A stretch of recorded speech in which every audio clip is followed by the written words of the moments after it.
This is PSN Newsrun, streaming exclusively on YouTube. Hello and welcome to PSN Newsrun. Our top stories. Nigeria, China seal trade deal to use Naira in transactions. Nationwide full scarcity looms as NUPENG commences strike. And on sports, Super Eagles arrive Bloemfontein ahead of Bafana clash. Here are the details. China's businesses will now accept the Naira for trade with Nigeria in what's been called as a major boost for President Tinubu's economic reforms. Joycelyn is here with the full scoop. In a landmark economic move, Chinese businesses have begun accepting the Nigerian Naira directly for transactions with Nigerian investors, bypassing the US dollar. The development is already being hailed as a major win for President Bola Tinubu's economic reforms. The Lagos chapter of the All Progressive Congress described the shift as a bold step that will ease trade barriers, strengthen bilateral ties, and reduce pressure on Nigeria's foreign reserves. For years, dollar dependence has complicated trade relations between the two nations, often driving up costs for local investors.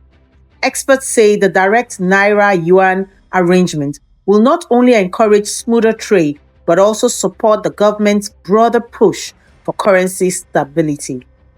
The APC insists the policy is proof that investor confidence is returning under Tinubu's administration. However, economists caution that long-term success will depend on sustained policy reforms, stronger financial systems, and measures to curb currency volatility. Nigeria is China's second largest African trading partner, and stakeholders believe this breakthrough could unlock new opportunities for businesses across manufacturing, technology, and infrastructure. Reporting for PS News, Joycelyn Ella Keche Ada. Fuel distribution across Nigeria has been brought to a halt as NUPENG clashes with Dangote refinery in a major labor dispute. Here's the report presented from our studios. The Nigerian Union of Petroleum and Natural Gas Workers, NUPENG, has shut down petrol distribution across the country effective today, Monday, September 8th. The decision follows a face-off with the Dangote refinery, which the union accuses of anti-labor practices. According to NUPENG President William Saporeha, Dangote refinery allegedly plans to drop up to 250,000 drivers because of their affiliation with the union. NUPENG says this violates Nigeria's labor laws and amounts to attempt at union busting. Dangote-backed groups, including the Tanker Drivers and the Direct Trucking Company Drivers Association, opposed the strike. Civil society groups like the economic rights activists have also criticized NUPENG's move, warning it could hurt Nigerians already grappling with full challenges. NUPENG, however, insists that resistance is necessary, accusing Dangote of promoting a slavery mentality towards workers. The Minister of Labour and Employment, Mohammed Dingyadi, has called for a meeting today between both parties in an effort to resolve the impasse and end the nationwide fuel disruption. Reporting for PS News, Oluwatosin Deba. Starting Monday, imports valued at $300 or less will now enter Nigeria duty-free, following a new approval by the Customs Service. Let's join Daniel for the full report.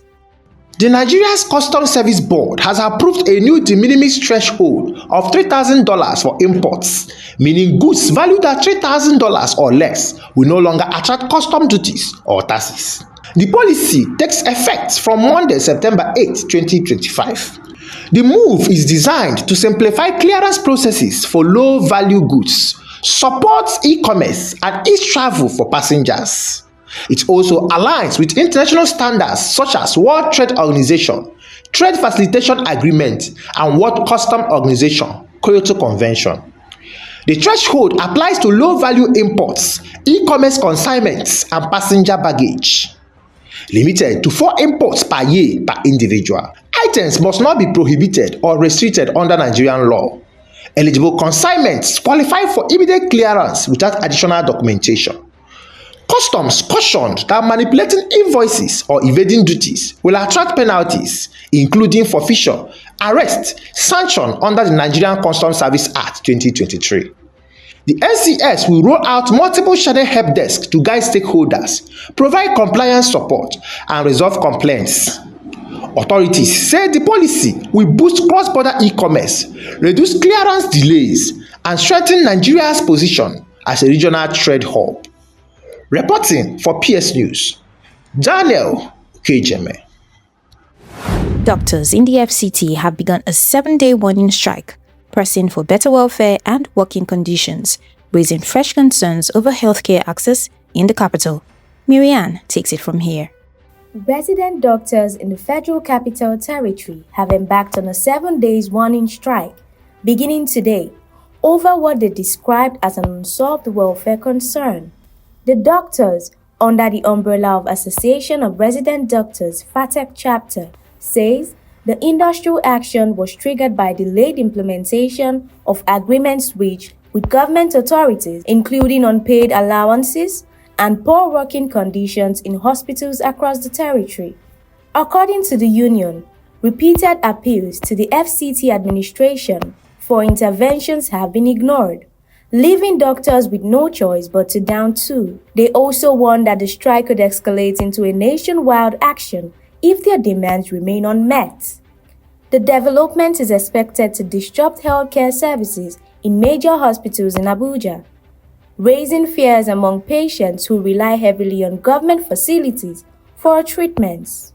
Health experts caution that the walkout highlights deeper systematic issues in Nigeria's healthcare sector, where frequent strike continues to affect service delivery.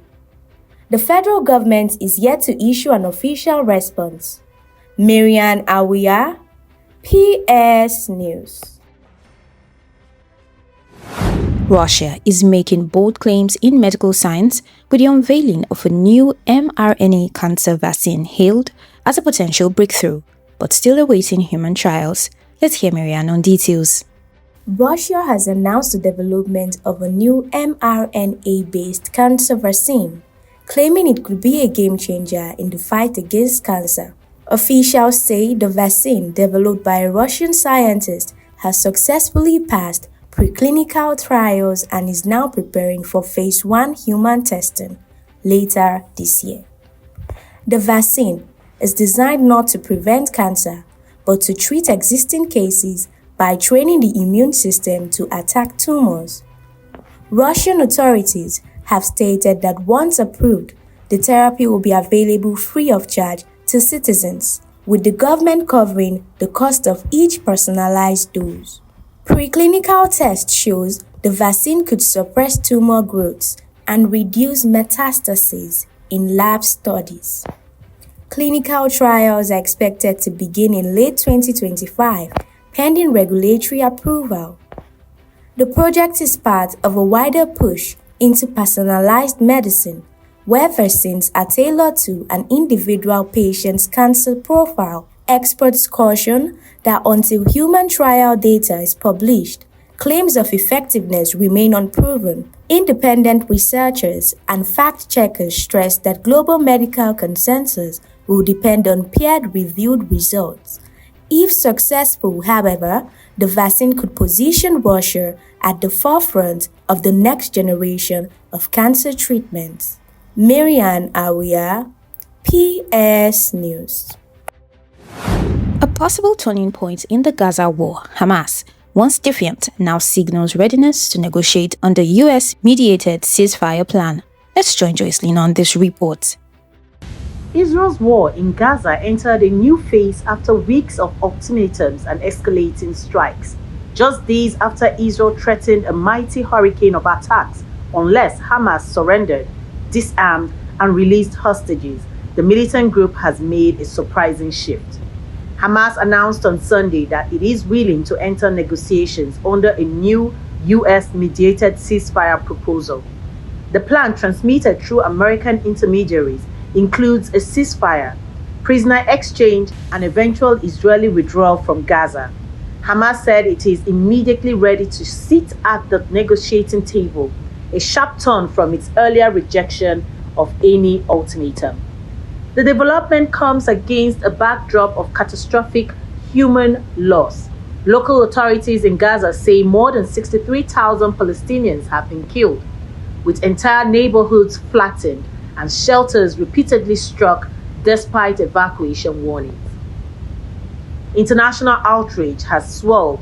Spain's Prime Minister Pedro Sanchez accused Israel of clear violations of international law, while Denmark's Foreign Minister Lars Rasmussen warned of irreversible damage if strikes continue unchecked.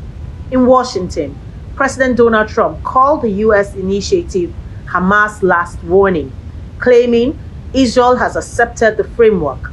U.S. negotiators briefly withdrew from Qatar over Hamas' reluctance, but have since left the door open should the group follow through on its new statement. For now, the situation remains finely balanced between the possibility of talks and the threat of further devastation. And as world powers watch closely, civilians remain trapped in the ceasefire of surrender, survival, and fragile diplomacy. Reporting for PS News, Joycelyn Ella Keche Ada. From the Super Eagles World Cup battle preparations to Siemens injury setback, Alcaraz's US Open triumph, and a Ukrainian star's family caught in war, Sam is here with the top sports stories making headlines.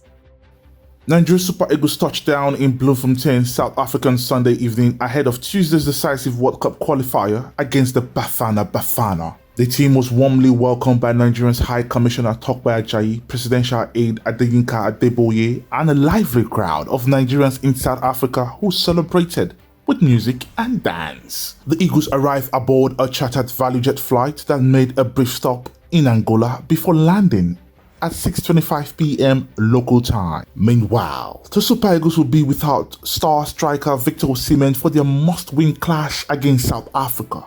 The forward has been sidelined with a shin injury and is set to undergo treatment in Turkey.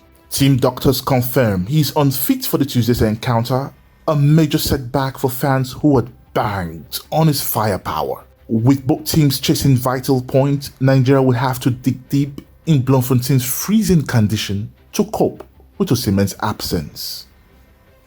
Now to New York. Carlos Alcaraz defeated Italy Jannik Sinner in 4 sets to win the US Open final. The Spaniard produced a strong performance, taking the match 6-2, 3-6, 6-1, 6-4 to reclaim the title he first won in 2022.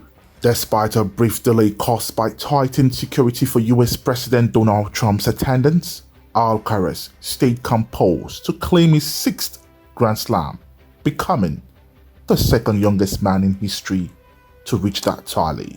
To a sad story, Ukrainian midfielder Grigory Sudakov revealed a harrowing video of his Kiev apartment being bombed while his wife and child were inside.